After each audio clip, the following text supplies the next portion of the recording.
Welcome welcome welcome, स्वागत है आपका एक और वीडियो में। फ़ोन मैंने आज चार्जिंग पे लगाया है तो कमेंट मैंने पहले ही पढ़ लिया। वही मतलब उस पर ही एक विचार आया था मेरे को। तो किसी ने पता नहीं कमेंट किया था, वो बोला था कि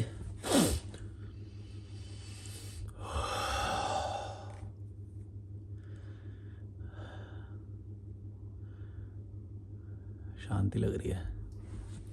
वो बोला था कि अपना इस पे वीडियो बनाओ। कोई दो दो शब्द लिखे थे उसने, एंटीनेटलिज्म पता नहीं और एक नाहिलिज्म पता नहीं, कुछ भी ऐसे। मेरे को उनके मीनिंग भी नहीं पता।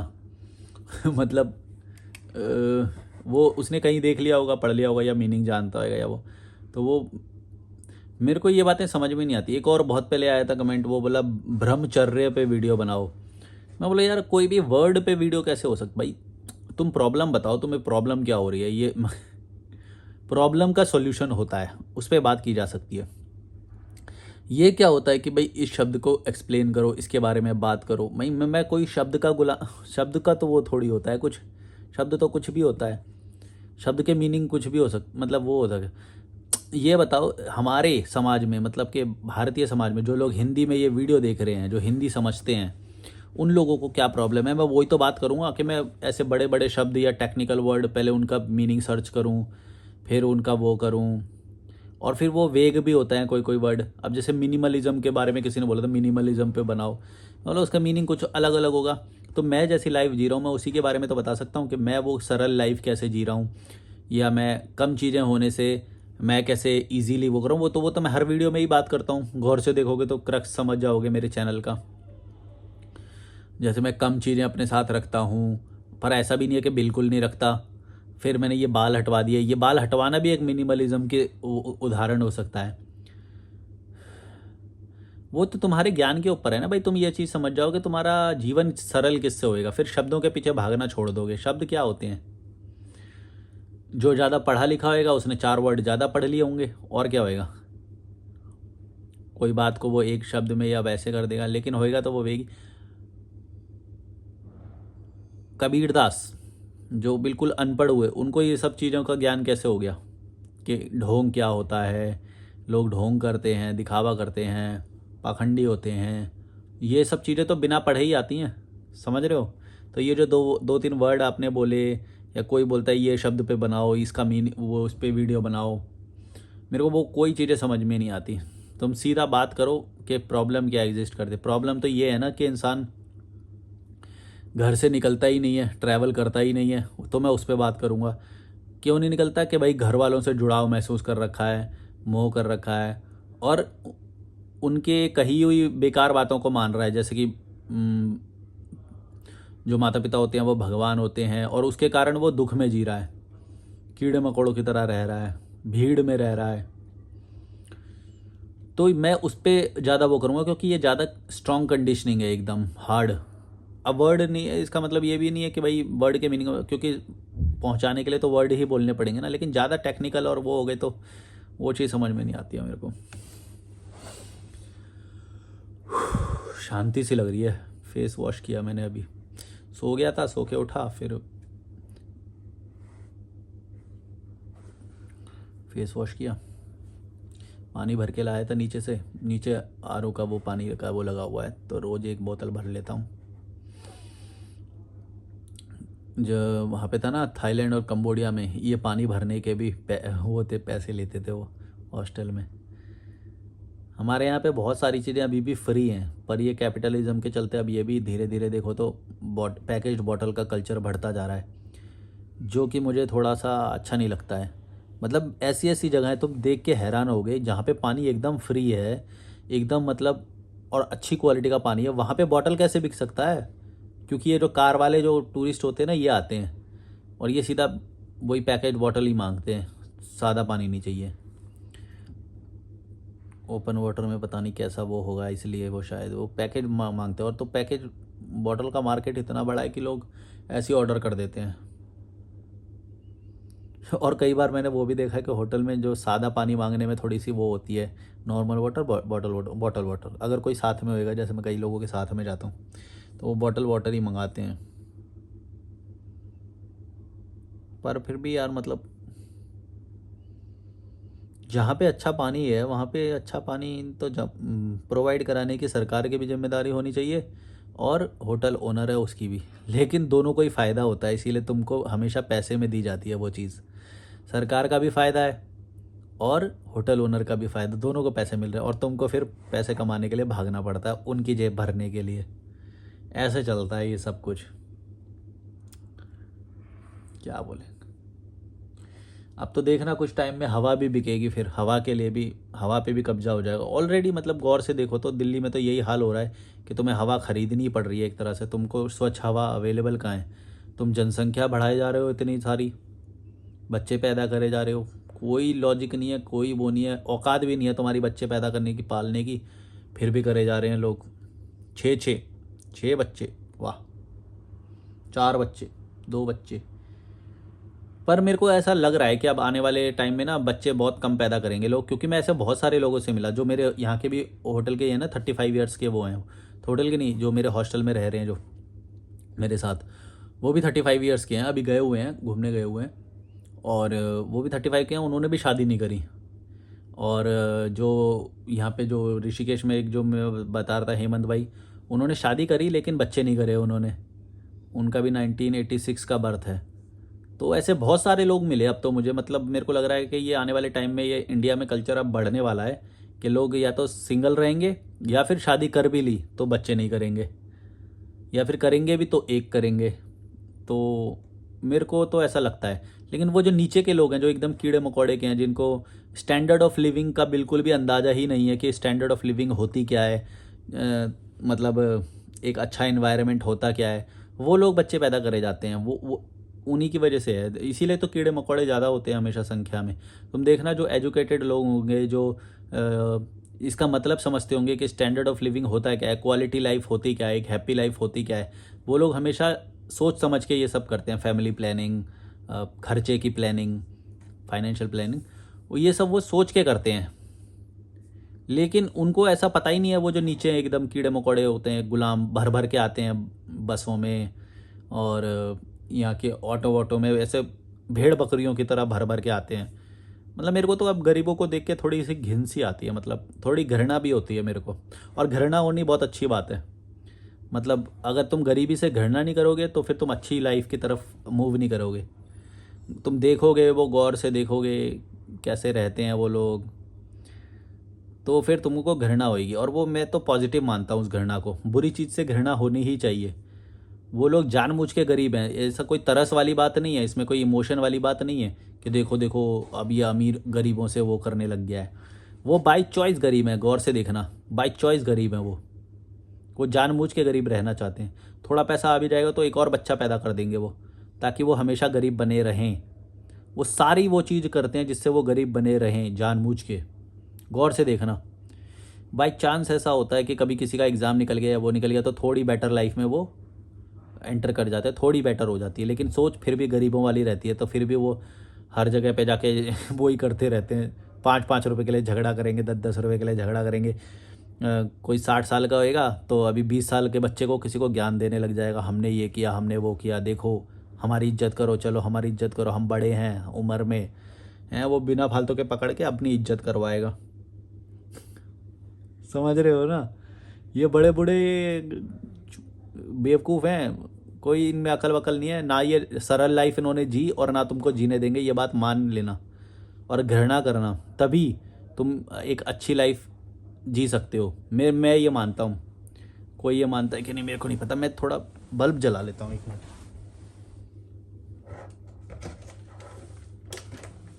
मेरे को लग रहा है अब शाम होने लग गई, तो अंधेरा होने लग गया है। बल्ब नहीं, वो टॉर्च जला देता हूँ, ये सही है आई गेस।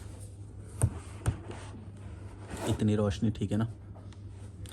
तो इनसे घृणा करना बहुत ज़रूरी है। अगर तुम नहीं करोगे, कोई गेस्ट आए हैं लग रहा है, क्या है यार,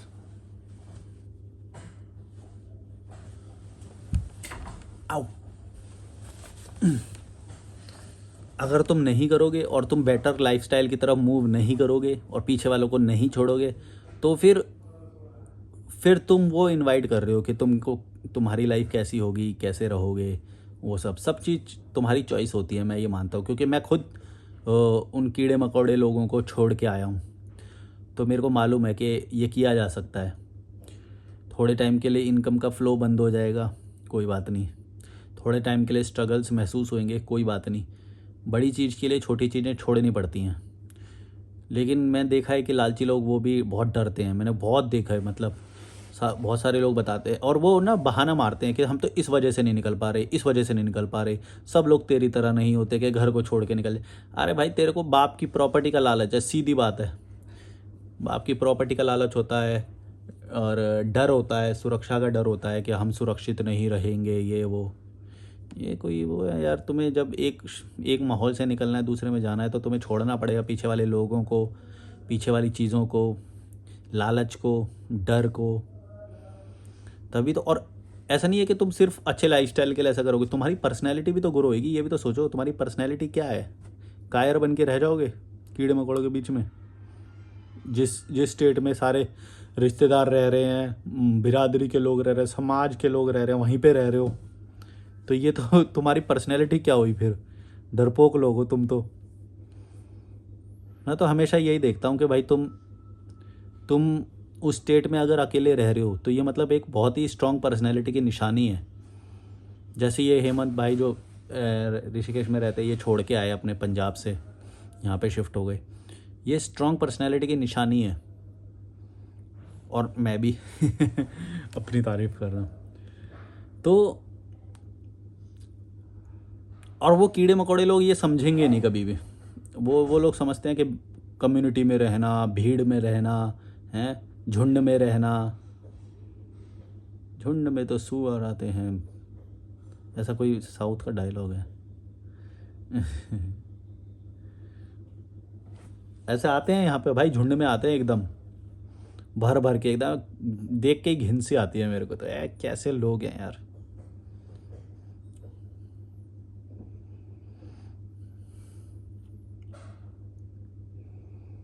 छोटी छोटी चीज़ों के लिए लड़ाई कर लेंगे, फ़ोटो खिंचवा, यहाँ पे आके फ़ोटो खिंचवाते रहेंगे।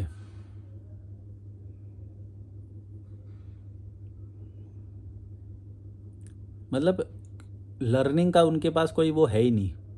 कभी कभी मेरे से भी टकरा जाता है कोई, या वो करता है, तो फिर मैं देखता हूँ उसके सवालों का लेवल क्या है। कुछ लोग होते हैं भाई, क्या बोलेंगे यार।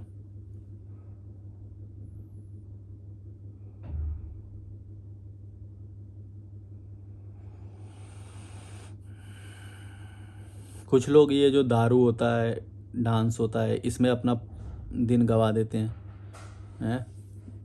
वो दारू मिल गई उनको, वो ये बात नहीं समझ पाते कि भाई दारू तुमको जल्दी, मतलब क्विकली रिलैक्स कर देगी। इसका मतलब क्या है? इसका मतलब गौर से समझना, इजी हो जाएगी लाइफ अगर ये बात समझ जाओगे तो। कोई भी चीज़ जो हाई डोपामिन रिलीज़ करती है, वो तुमको कट ऑफ कर रही है तुम्हारी रियल जो सिचुएशन है इस वक्त, जो असली परिस्थिति है, तुम्हें टेंशन लेने से वो रोक रही है। दारू, बियर, या जो भी तुम कंज्यूम करते हो, ड्रग्स, कुछ भी, तो वो तुमको असली परिस्थिति के बारे में सोचने से रोक रही है। तो मान लो एक रात तुमने ऐसे कर ली, फिर सुबह होएगी, फिर से वही टेंशन होएगी। तो ये सारी जो चीज़ें हैं ना, ये सारी चीज़ें लेना इसलिए गलत है कि ये तुम्हें गलत एक फैंटेसी वर्ल्ड में लेके जाएंगी, जहाँ पे तुम बस एक, तुम्हारी नर्वस सिस्टम तुम्हारा एकदम रिलैक्स हो जाएगा। वो तुम्हारे लिए बहुत नेगेटिव है, समझना। शॉर्ट टर्म में तुम्हें ठीक लगेगा, थोड़े टाइम के लिए ठीक है, चलो यार इससे कोई फ़र्क नहीं पड़ता, ये वो हेल्थ इफ़ेक्ट भी तुम काट दोगे, बोलोगे थोड़े से कोई फ़र्क नहीं पड़ता, लेकिन थोड़े से साइकोलॉजिकल एक फ़र्क पड़ता है, ये बात समझना। जैसे अब मैं एकदम सब कुछ छोड़ के एकदम परफेक्ट स्थिति में हूँ ना, सारी चीज़ें मैंने ठीक कर ली, फाइनेंशियल फ्यूचर ठीक कर लिया मैंने, फाइनेंशियल, अपनी जो मेंटल वो थी वो सब ठीक कर लिया मैंने, एनवायरनमेंट ठीक कर लिया, मैं कहाँ पे रह रहा हूँ, अब सब कुछ ठीक कर लिया मैंने। क्यों? क्योंकि मैं कॉन्स्टेंटली उससे पेन ले रहा था, जो जिस सिचुएशन में मैं था। अगर उससे आप पेन ही नहीं लोगे, फिर क्या फ़ायदा? फिर तो कोई मतलब ही नहीं है। अगर पेन लेना बहुत ज़रूरी है, और अगर रिलैक्स हो जाओगे, कुछ ना कुछ लेके रिलैक्स हो जाओगे, तो फिर असली परिस्थिति से अनभिज्ञ रहोगे तुम। अनभिज्ञ का क्या मतलब होता है? मतलब रूबरू नहीं रहोगे तुम।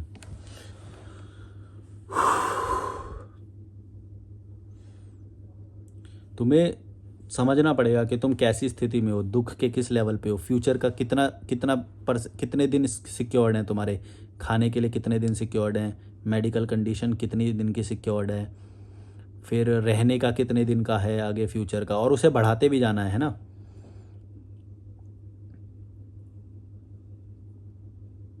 तब तुमको वो रिस्क लेने की भी वो आएगी। जैसे मैंने अपना वो एक चैनल बंद किया, मैंने तो कई 4-5 चैनल बंद कर दिए अपने।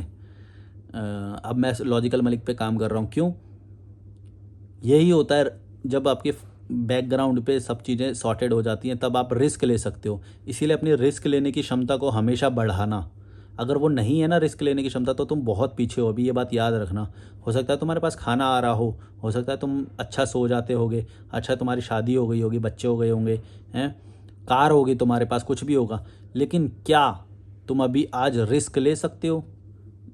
ये बहुत ज़रूरी है, क्योंकि अगर रिस्क नहीं ले सकते तो हो सकता है कभी स्वाभिमान को भी सेक्रीफाइस करना पड़ेगा तुम्हें, अपना सेल्फ रिस्पेक्ट को सेक्रीफाइस करना पड़ेगा, क्योंकि तुम रिस्क ही नहीं ले सकते तो तुम्हारी इंडिविजुअल वो ही ख़त्म हो गई। समझ रहे हो मैं क्या बोल रहा हूँ? तुम्हारा हमेशा सेल्फ रिस्पेक्ट कभी भी दांव पे लग सकता है, एक बात याद रखना। इसलिए अपनी सिक्योरिटी करना बहुत ज़रूरी है, अपनी फाइनेंशियल सिक्योरिटी करना बहुत ज़रूरी है, अपनी फ्यूचर की सिक्योरिटी करना बहुत ज़रूरी है, मेडिकल जो हो सकता है भविष्य में उसके लिए सिक्योर रहना बहुत ज़रूरी है, और जो भी मतलब तुम सोच सकते हो, अच्छा एनवायरनमेंट में रहना, मतलब कि अपना वातावरण सुरक्षित करना, फ्यूचर वाला वातावरण सुरक्षित करना है अपने एटमॉस्फेयर, कि हाँ मैं फ्यूचर में वापस घर ना जाना पड़ जाए, या फिर फ्यूचर में ऐसा, मतलब फ्यूचर को सिक्योर करना है किसी भी तरह से। जो जो चीज़ें तुमको इम्पोर्टेंट लगती है लाइफ में, वो चीज़ें समझ गए तो उसको फ्यूचर के लिए भी सिक्योर करो, फिर वो बहुत ज़रूरी है। अब जैसे कि मेरे को ये बात मालूम है कि आज ऋषिकेश अच्छा लग रहा है मुझे, लेकिन कल को नहीं लगेगा, तो मेरे को कल के लिए तैयारी करनी है। समझ रहे हो मैं क्या बोल रहा हूँ? अभी मैं हूँ ऋषिकेश में क्योंकि आज के लिए मुझे अच्छा लग रहा है, कल को नहीं लगेगा। मुझे कॉन्शियसली ये बात दिमाग में रखनी पड़ेगी कि जल्दी और बेटर सिचुएशन में मुझे आना पड़ेगा। लेकिन इसका मतलब ये नहीं है कि मैं कोई भी टेंशन वाला काम करूँगा, या वो मैं धीरे धीरे करता रहूँगा, उससे ही हो जाएगा मेरे को मालूम है।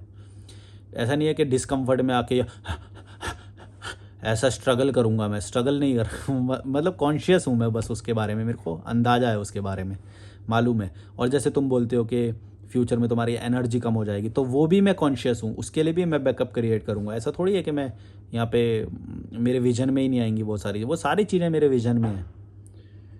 कभी कोई लीगल केस भी हो सकता है, कभी कुछ भी हो सकता है, ये सारी भी चीज़ें तुम्हें सोचनी पड़ेंगी।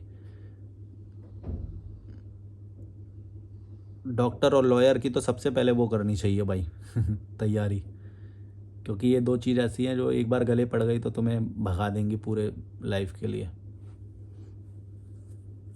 पुलिस वाली भी, हाँ लीगल मतलब पुलिस ही हो गया। तो ये कुछ कुछ चीज़ें ऐसी होती है जो अपने विजन में रखोगे, सोच के रखोगे। ये मत सोचना कि तुम हमेशा सुरक्षित हो, कभी भी कुछ भी हो सकता है। तो तुम्हें ये सारी चीज़ों की तैयारी करनी पड़ेगी।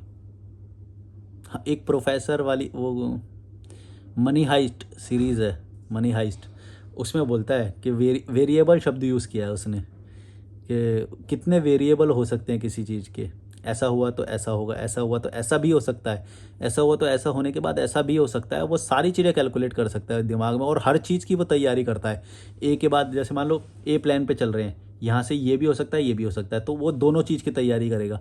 फिर यहाँ पे भी अगर मान लो इस पे चले तो यहाँ पे भी दो रास्ते होंगे, और यहाँ पे ऐसा हुआ तो ऐसा, ऐसा हुआ तो ऐसा, दोनों चीज़ की तैयारी करेगा। इसलिए उसका प्लान इतना फुल प्रूफ होता है। प्रोफेसर का जो कैरेक्टर है मनी हाइस्ट में, जो मेन कैरेक्टर लीडर है जो, तो वो वेरिएबल्स को समझता है कि क्या क्या कैलकुलेट, मतलब वो कैलकुलेशन पूरी कर लेता है। ऐसा सेम सेम कुछ कुछ पैटर्न ना उसके अंदर भी है। चेस गेम होती है ना, शतरंज, जो शतरंज खेलता है ना उसको ये बात मालूम होगी कि वो प्रोफेसर क्या कर रहा होता है उस पूरी सीरीज़ में। जो जो रॉबरी होती है, जो सब कुछ हो रहा होता है, उसे प्रोफेसर कैसे वो करता है। चेस वाले उसे बड़ी वो जल्दी मतलब ग्रैब कर लेंगे। वैसे तो इतनी कोई कठिन नहीं है, पर जो उसका दिमाग होता है उसको चेस वाले लोग जल्दी समझ लेंगे, क्योंकि चेस के अंदर कुछ चालें ऐसी होती हैं कि हर तैयारी की तैयारी और तैयारी की तैयारी की भी तैयारी, ऐसा इतना स्मार्टनेस का लेवल होता है। दृश्यम मूवी में भी जो अक्षय खन्ना का जो कैरेक्टर है, वो पहली चाल चलने से पहले पूरा खेल उसके दिमाग में चलता है कि कहाँ तक, और उसकी इसमें मेमोरी के भी होना बहुत ज़रूरी है, वरना तुम्हें याद ही कैसे रहेगा कौन सा, वो पूरा दिमाग में कैसे खेल सकते हो यार शतरंज को, ही तो बहुत ऊंचा लेवल हो जाएगा। हो सकता है कुछ लोग करते हों। वर्ल्ड चैम्पियनशिप होती है चेस की, जिसमें हमारे इंडिया से शायद कोई आनंद विश्वनाथन आनंद है, पता नहीं कौन है।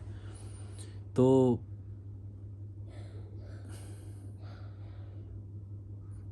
कल हमारी इसी बारे में चर्चा हो रही थी, एक केरला से आए थे, वो केरला से हैं।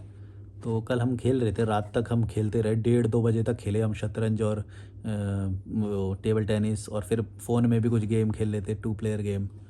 तो तब हम मेरी बात हो रही थी उनसे, मैंने उनसे ये सवाल किया था कि आपको लगता है कि शतरंज किसी व्यक्ति के आईक्यू का प्रमाण है, मतलब कि जो इसका शतरंज या फिर पज़ल जो होती है, पज़ल का क्यूब भी रखा हुआ था वहाँ पे, नीचे रखा हुआ है। तो मैंने पूछा कि जो ये चीज़ें सॉल्व करता है कि उसका दिमाग भी तेज है, क्या ये इस बात का प्रमाण है? तो हम उस पर डिस्कशन कर रहे थे। तो आप लोग बताओ कमेंट में, क्या ऐसा आपको लगता है कि किसी भी एक चीज़ में कोई व्यक्ति दक्ष है, मतलब माने कि प्रैक्टिस कर रखी है उसने, तो वो ओवरऑल भी बहुत स्मार्ट है, ऐसा हो सकता है या फिर नहीं, या फिर पार्शली ऐसा हो सकता है?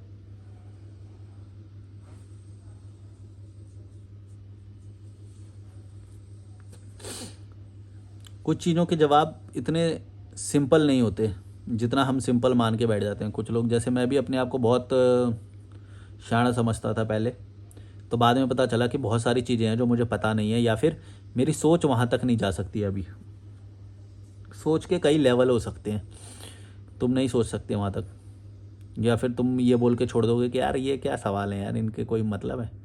जैसे कि एक मैं मूवी की समरी देख रहा था, वो समरी होती है ना मूवी की, या फिर कमेंट्री करते हैं मूवी पे, शिप ऑफ थीसिस करके एक थ्योरी है, शिप ऑफ थीसिस।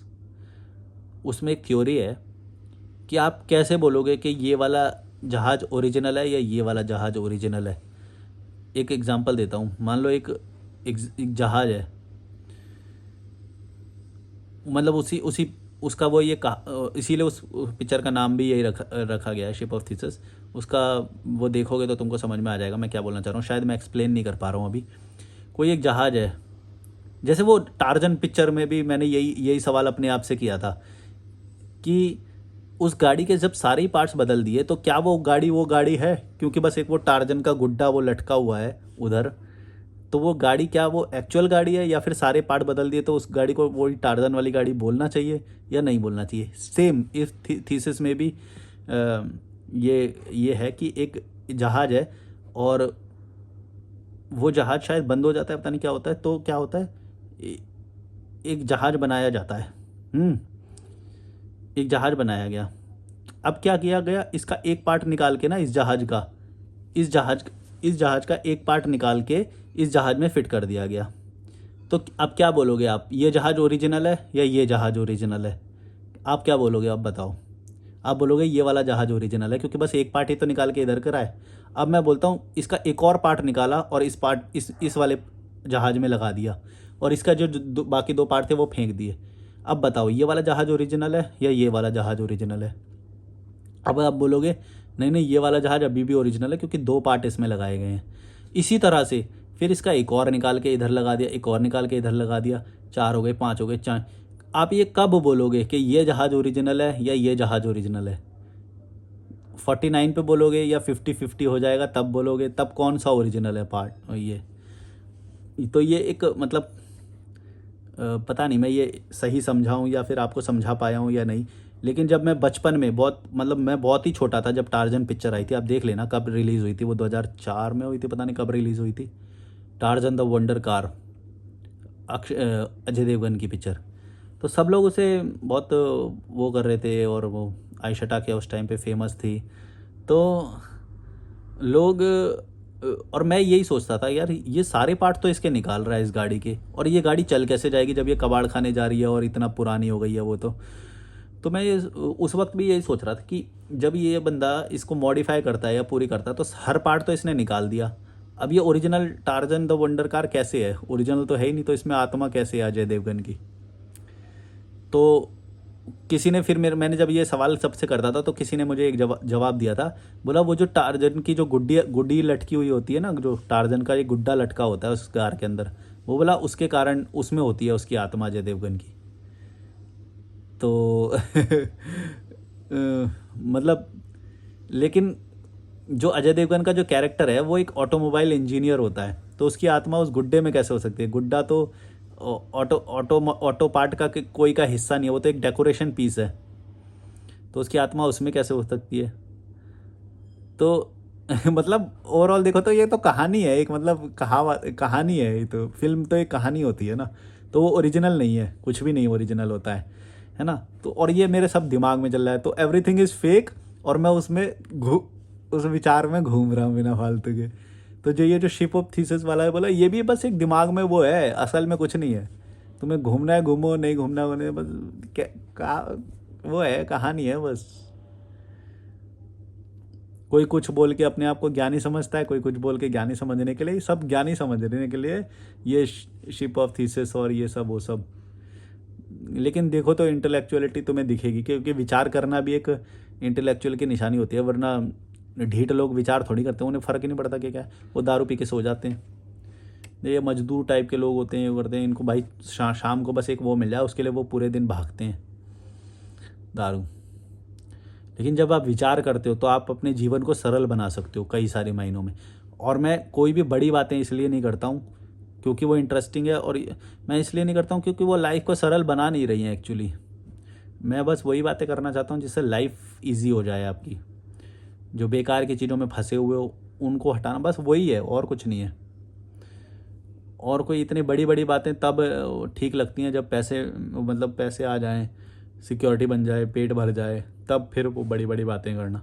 अभी तो तुम जिनके लिए मैं वीडियो बना रहा हूँ वो एकदम कीड़े मकोड़े हैं ना, वो तो कीड़े मकोड़े हैं। ऐसा भी नहीं है कि उनके पास बिल्कुल पैसे नहीं है, लेकिन वो फंसे इतने पड़े हैं कि उन्हें पैसे खर्च करने पड़ते हैं हर बार, दिखावे के लिए, अच्छा बनने के लिए, धर्म के लिए, शादी के लिए, किसी के मरने पे, सब में पैसे खर्च करते हैं। अगर वो 2-4 लोगों को लात मार दें, किसी को फॉलो मतलब किसी को व्हाट्सएप पे ना रखें, सबको ब्लॉक कर दें, और ख़ास तौर से जो बिरादरी के लोग होते हैं, समाज के लोग होते हैं, इनको आप ब्लॉक कर दोगे ना आप, भाई मेरी गारंटी है, तुम गौर से देखना ये बात कि तुम्हारा पैसे कितने सारे बच जाएंगे, कितने सारे पैसे बच जाएंगे तुम्हारे। मेरी बात मानो। दूसरा, अपना स्टेट चेंज कर दो, चाहे रेंट पे ले लो, चाहे मेरी तरह ट्रैवल करो, कुछ भी करो, लेकिन तुम्हारे पैसे इतने सारे बचेंगे ना, तुम देख के हैरान हो जाओगे। बहुत पैसे बचेंगे तुम्हारे, अगर तुम थोड़ा रिमोटली काम कर सकते हो, या फिर वाईफाई से, इंटरनेट से काम करते हो, तो फिर बहुत सारे पैसे तुम बचा सकते हो। फ़र्क नहीं पड़ना चाहिए कि कौन क्या है, कौन क्या सोच रहा है, भाड़ में जाओ यार, भाड़ में जाओ। सब अपना अपना देखते हैं, ये बात सच है बस। और जब तुम्हारे पास पैसे होंगे तब तुम्हारे लोग जूते चाट लेंगे, even if you follow the social customs और सोशल नॉर्म्स, और यू डोंट। तुम फॉलो करते हो या नहीं करते हो, इनसे उनको कोई फ़र्क नहीं पड़ेगा जब तुम्हारे पास पैसे होंगे, या फिर तुम जब अच्छी स्थिति में होगे। और अगर तुम अच्छी स्थिति में नहीं हुए, तुम कंगाल स्थिति में हुए, फिर तुम चाहे फॉलो भी करते हो तो भी तुम्हारे लिए 10 रुपये का ही समोसा आएगा अगर तुम उनके घर पे जाओगे तो। बीकानेर वाला 25 रुपये का समोसा नहीं आएगा, 30 रुपये वाला समोसा नहीं आएगा। यही तो बोल रहा हूँ कि औकात तुम्हारी कितनी है उसकी नज़र में, ये इससे डिसाइड होता है कि तुम एक्चुअल में जीवन कैसा जी रहे हो, ना कि तुम क्या फॉलो कर रहे हो। देखना तुम आने वाले ये सब लोग पछताते हैं, फिर बाद में बेचारे रोते रहते हैं। मैं जब लंदन जाऊंगा, स्वीडन जाऊंगा, नॉर्वे जाऊंगा, डेनमार्क जाऊंगा, फ्रांस जाऊंगा, इटली जाऊंगा, जॉर्डन जाऊंगा, अमेरिका जाऊंगा, ये सब लोग देख के कुढ़ेंगे अंदर से कि यार ये इतनी अच्छी लाइफ जी रहा है और इसने ये बात बोली थी और ये ऐसी लाइफ जी रहा है, इनकी फटके हाथ में आ जाएगी, मैं गारंटी दे रहा हूँ, तुम देखना। क्योंकि मैं जो पैसे आज जो जमा कर रहा हूँ, जो खर्च नहीं कर रहा हूँ, वो लोग गलत चीज़ में पैसा खर्च कर रहे हैं। और मेरे को अकेला देख के पता नहीं क्यों लोग मेरे से पैसे मांगते हैं कि भाई इसने तो शादी नहीं करी, इससे पैसे मांगते हैं। मैं तुरंत ब्लॉक करता हूँ, 1 सेकंड भी नहीं लगाता। ऐसे लोग मेरे को बिल्कुल बिल्कुल घटिया लगते हैं जो किसी से पैसे मांग सकते हैं। कोई किसी से पैसे क्यों मांगेगा यार? इतने लालची क्यों हो तुम? इतनी सारी चीज़ें फॉलो क्यों कर रहे हो तुम? शादी क्यों कर रहे हो तुम? और तुम एक जगह ठिकाना बना के क्यों बैठे हो कि तुम्हारी इतने सारे पैसों की ज़रूरत पड़ रही है कि तुम भीख मांग रहे हो मेरे से? मैं तो 1 सेकंड में ब्लॉक करता हूँ भाई। मेरे को मालूम है ये कीड़े मकोड़े हैं, इनसे मैं कुछ नहीं सीख सकता पहली बात तो। और अगर ये मुझे ब्लॉक कर देंगे, मैं इनको ब्लॉक कर दूँगा, तो मेरा ज़्यादा फ़ायदा है, क्योंकि मैं तो बेहतर स्थिति में हूँ ना। इनके साथ रहूँगा तो एक तो मेरी सोच घट जाएगी, ये नेगेटिव थॉट देंगे और छोटी सोच देंगे मुझे, और मेरा तो ओवरऑल घाटा ही है। तो सबसे मतलब कुछ चीज़ें होती हैं जिनसे मैं पहचान लेता हूँ ऐसे लोगों को। एक तो पैसे मांगना हो गया, पैसे के लिए दुख सुनाना हो गया, ये दुख सुनाते हैं हमेशा। और ये इमोशनल होते हैं, इमोशंस वाले लोगों से मैं दूर भागता हूँ ज़्यादा। जो इमोशनल कहानियाँ सुनाते हैं, ये वो बिना फालतू के चीज़ें, उसमें बाल की खाल निकालते हैं। इतनी लाइफ सरल है, इतनी ईजी है, हल्के में लो यार, हल्के में जियो, मज़े से जियो, तो बाल की खाल निकालते हैं। और ऐसे लोगों से मैं तुरंत ब्लॉक हो जाता हूँ। या फिर ज़्यादा सेंटी हो जाते हैं, क्रिकेट, पॉलिटिक्स और ऐसी बेकार की बातों में सेंटी होते हैं, मैं तो तुरंत ब्लॉक मारता हूँ भाई, 1 सेकंड नहीं लगाता। और इसीलिए मेरी लाइफ इतनी सरल है। और जब मैं उन लोगों को ब्लॉक करता हूँ तो मैं स्पेस खाली कर रहा हूँ उन लोगों के लिए जो और बेटर लोग हैं, वो मेरे सराउंडिंग में आते हैं, उनसे मैं ज़्यादा सीखता हूँ। चाहे भले ही उनसे मेरा खून का रिश्ता ना हो। खून का रिश्ता होना क्यों ज़रूरी है यार? इंसानियत का रिश्ता होना चाहिए, ज़्यादा बड़ा है इंसानियत का रिश्ता। क्या अपने लोग क्रिमिनल नहीं हो सकते? जो खून का रिश्ता है वो ज़्यादा खतरनाक भी हो सकते हैं, क्रिमिनल भी हो सकते हैं, रेपिस्ट भी हो सकते हैं। तो अपना अपना ये क्या होता है, मेरे को समझ में नहीं आता कि खून का रिश्ता है, ये हमारे वो हैं, ये हमारी वो हैं, बेकार की चीज़ें, मतलब समझ नहीं आती। जब वो क्रिमिनल भी हो सकता है, जब वो घटिया भी हो सकता है, जब उसकी सोच छोटी भी हो सकती है, जब वो लालची भी हो सकता है, कमज़ोर भी हो सकता है, और कुछ भी उसके अंदर सारे विकृत रूप हो ही सकते हैं, तो फिर ये अपना अपना क्या है? अपना अपना क्यों लगा रखा है भाई? सब समान है भाई। अगर कोई अच्छा जी रहा है, हाँ, तो फिर वो ठीक है। मतलब इंसानियत का रिश्ता रखो और अच्छाई होती है, चाहे दूसरे की हो, चाहे किसी की हो, चाहे किसी। चलो, लाइक शेयर सब्सक्राइब।